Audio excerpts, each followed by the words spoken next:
A paz do Senhor. Hoje nós vamos fazer um pequeno resumo sobre o livro de Ruth, o 8º livro da Bíblia, que começa com uma tragédia, né? Vai dizer a palavra do Senhor que moravam em Efrata Noemi, Malom, Quilion e Elimeleque. Elimeleque era casado com Noemi e Noemi tinha 2 filhos, Malom e Quilion. Mas houve um tempo de grande fome em Efrata, que ficava em Belém, na casa do pão, porque Belém significa casa do pão. E não havia pão mais nesse lugar. Então a família decide buscar abrigo numa outra terra, numa terra estrangeira, em Moabe. E eles vão para esse lugar, e eles ficam por lá. Mas passa um pouco do tempo e Elimeleque morre, esposo de Noemi. E aí vai ficar Noemi, Malom e Quilion, que são seus 2 filhos. E esses rapazes vão casar com moças moabitas, aonde Quilion ele vai casar com Orfa e aonde Malom vai casar com Ruth. Mas passa-se um tempo e os 2 filhos de Noemi vêm a óbito, ficando só Noemi e as suas 2 noras. E a gente sabe como é a cultura daquela época, né, judaica. Quem era o sustento da casa, quem era a pessoa que trazia a provisão, quem trabalhava fora, eram os homens, eram eles que trabalhavam fora. E o que as mulheres faziam? Os trabalhos domésticos, né? Então, elas não tinham mais condições de se manter. E Noemi já era uma mulher idosa. Então, como é que ela ia sustentar-se, trabalhar, e ainda tinha mais as 2 noras? Então, resumindo um pouco da história do capítulo 1, ela vai falar com as suas noras. Olha, voltem para sua casa, para sua família e volte para os seus deuses. E elas começam a chorar, elas não querem, porque elas já têm laço de amor com a sua sogra. E aí ela fala, olha, volta, Noemi fala, volta, porque ainda que eu tivesse a chance de ter filhos, já sou idosa, vocês esperariam toda uma gestação, aí o filho vai nascer, vai crescer, vai casar com vocês.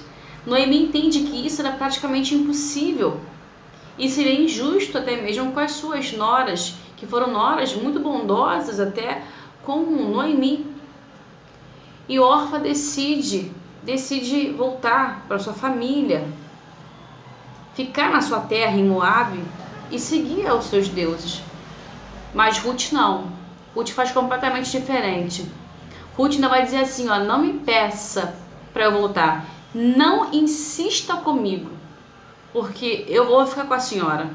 E ela vai dizer uma frase muito bonita que eu não quero parafrasear ela.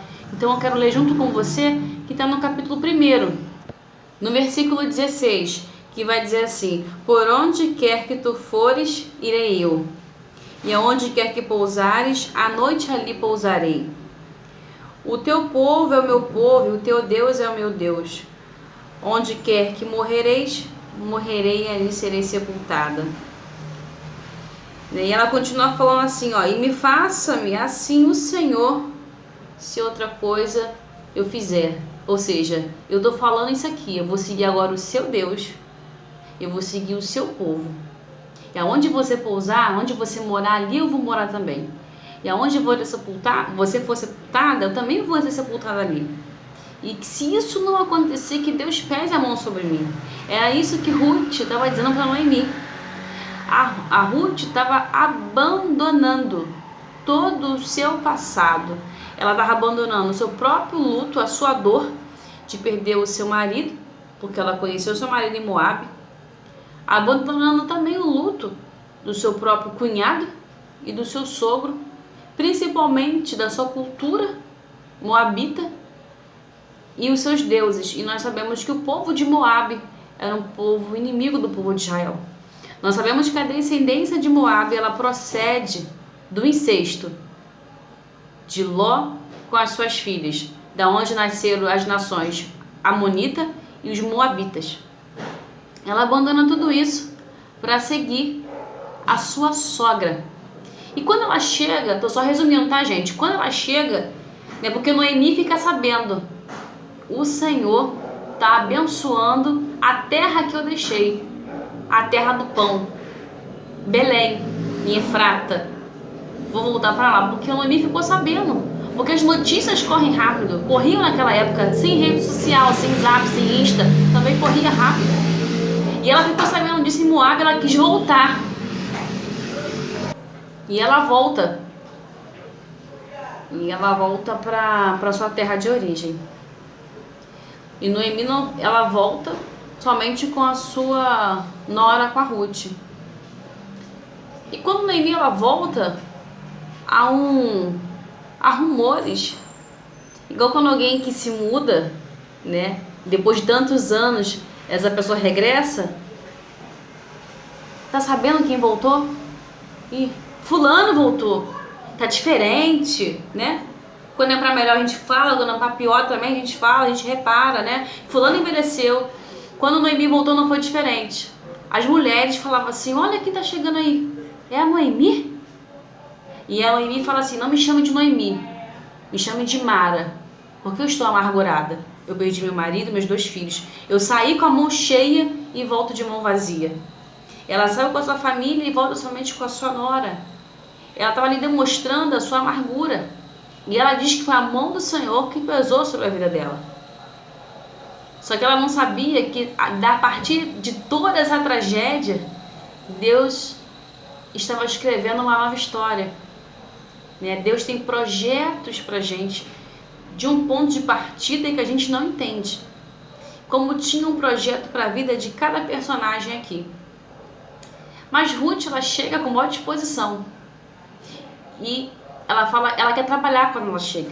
Ela fala assim, sogra, eu vou trabalhar, eu vou catar espigas junto com os trabalhadores. E Noemi dá maior apoio, vai minha filha, vai trabalhar. Só que nesse período, quando eu conto na história, acontece um processo. A fama de Ruth já está espalhada, já se espalhou. Por quê? Olha, você sabe quem voltou? Noemi voltou. Com quem? E Malom e Quilion, como é que tá? Elimeleque? Não, eles não voltaram.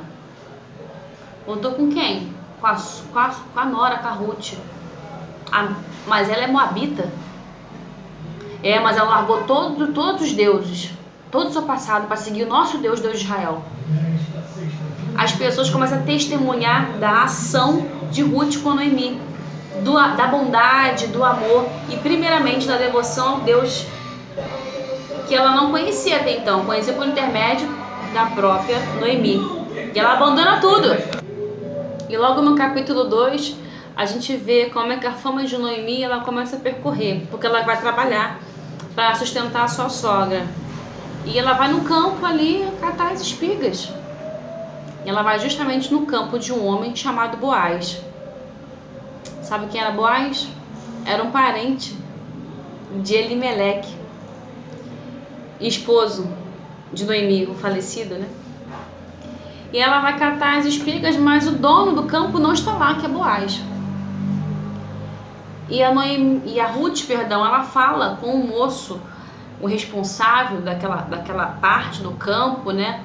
Um representante de Boaz, na ausência dele, vamos dizer assim, um supervisor. E ela pede para ele, eu posso catar aqui, eu vou catar, não vou perturbar ninguém, não vou incomodar, até que o dono chegue. E o moço, o supervisor, deixa ela catar as espigas ali, trabalhar.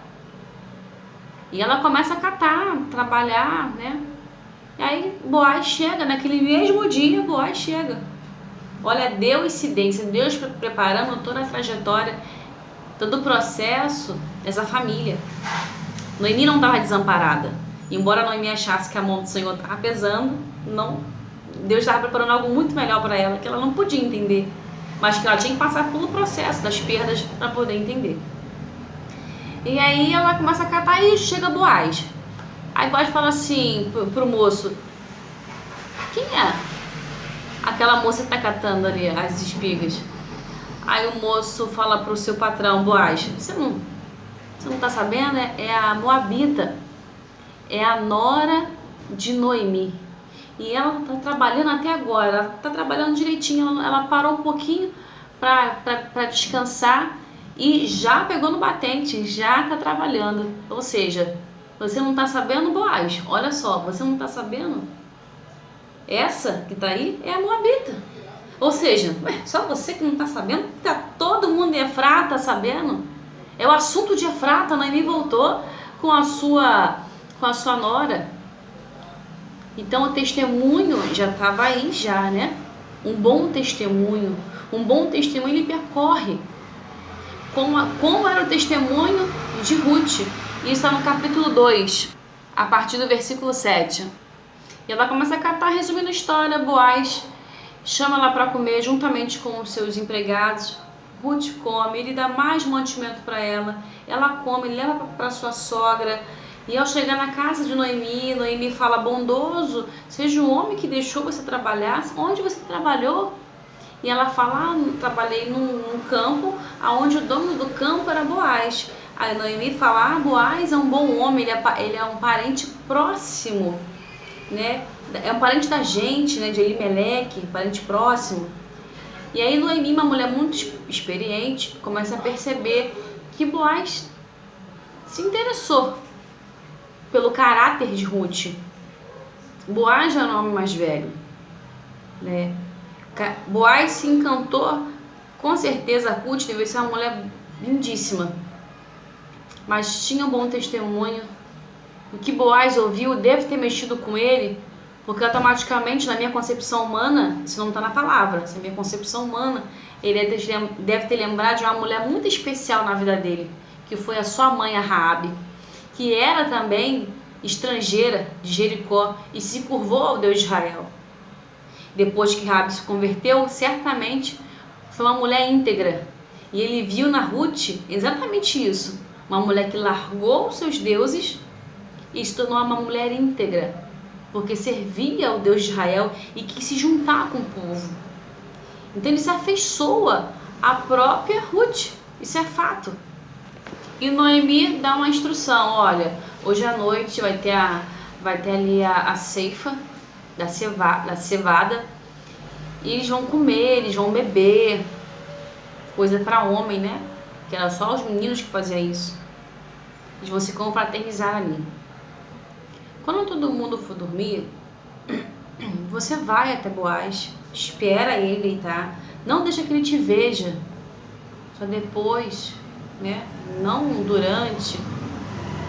E você vai colocar o seu melhor vestido, você vai se perfumar, vai tomar um banho, vai esperar esse momento de todo mundo se aquietar, todo mundo dormir. Você vai descobrir os pés de Boaz e vai deitar nos pés de Boaz. Ruth segue exatamente a orientação da sua sogra. Ela toma banho, ela coloca o seu melhor vestido, ela se perfuma, ela não deixa ninguém ver ela vai escondidinha. Quando Boaz já está alegre, porque bebeu vinho, então ele estava alegre, ele foi deitar. Então quando ela percebeu que estava todo mundo dormindo, que ninguém ia reconhecê-la, ela deita, descobre os pés de Boaz e ela deita. E à meia-noite, num horário completamente profético, que vem o noivo, à meia-noite, Boaz desperta. E Boaz, quem é? E ela fala: sou tua serva, Ruth. Ali ela já está falando para ele assim, ó, em outras palavras, mas a mesma coisa: seja o meu remidor. Agora eu sou tua serva. Ela fala assim: lança a tua capa sobre a tua serva. Ela estava pedindo assim, ó: venha ser o meu resgatador. E aí Boaz fala assim: olha, melhor foi tua ação agora do que a anterior, porque a anterior você largou tudo por amor à tua sogra, largou por amor a Deus, mas essa agora você está pedindo que a descendência dela continue. Então ela estava demonstrando um ato de muita bondade. Ele fala assim: eu vou resolver essa questão, mas fique sabendo, Ruth, que tem um parente mais próximo de você do que eu mesmo. E Ruth estava pedindo para Boaz que Boaz pudesse redimir ela. Ele falou para ela esperar até o dia seguinte que ia redimir. Ela dormiu ali, foi para casa de Noemi, contou tudo que tinha acontecido a Noemi, e Noemi pediu a Ruth ter um pouco de paciência que rapidamente Boaz vai resolver isso. E eles foram para a porta da cidade. No dia seguinte, Boaz queria logo resolver isso. Foram para a porta da cidade, porque a porta da cidade fala de um lugar que é onde era o fórum da cidade, era o cartório da cidade, onde se fazia a justiça, era na porta da cidade. E esse parente mais próximo chegou lá. A Bíblia não fala qual é o nome dele, a minha tradução chama ele de fulano. E ali eles começam a conversar e o fulano não quer assumir Ruth. Ele até pensou em comprar os campos de Noemi. Mas quando Boaz falou assim, ó, você tem que casar com Ruth e a sua descendência, seus filhos, não serão seus, mas serão do Malom, do falecido. Você vai ter que suscitar a descendência. Ou seja, tudo aquilo ali não seria mais do fulano, mas seria de Malom. Então ele estava prejudicando, estava colocando em risco a sua herança. E esse parente próximo não queria. E aí, como ele não queria, quem assumiu Ruth? Boaz. Eles casaram, tiveram um filho, e esse filho é Obed. E Obed vai gerar Jessé, e Jessé vai gerar a Davi. E Davi, da linhagem de Davi, vem o Messias. E Ruth tem esse filho, e dá praticamente esse filho, né? Aqui, ó, ela apresenta, ela não fala assim, ah, isso aqui é meu neto. Aqui, Ruth. Aqui, Noemi, perdão, seu neto. Noemi, seu filho. E as mulheres começam a falar, nossa, Ruth é muito melhor que 7 filhos. E a boa fama de Ruth, ela continua. Ela é implacável, a fama dela só aumenta. O testemunho de bondade só aumenta. Esse é um resumo da história de Ruth. Eu falei algumas frases parafraseadas. Vai ter uma parte 2 do livro de Ruth. Essa foi a parte da aplicação do resumo do livro de Ruth. E eu vou passar uma aplicação espiritual, porque Boaz está simbolizando o próprio Senhor Jesus aqui, nessa característica do próprio livro de Ruth. Eu estou no meu local de trabalho, então tá muito barulho aqui. Já passou pipoqueiro, passou motoqueiro, passou carro de som, passou carro de funk, é gente falando. Então não tem como dar uma conclusão final, porque é um livro tão interessante que ele é bom ser dividido. Então, se você não conhece, de uma linguagem bem leve, bem para 2021, bem para o nosso momento, foi uma linguagem bem fácil de compreender, né? Esse é o estudo de Ruth 1. Eu vou gravar o estudo de Ruth 2 para a gente concluir, e eu peço que vocês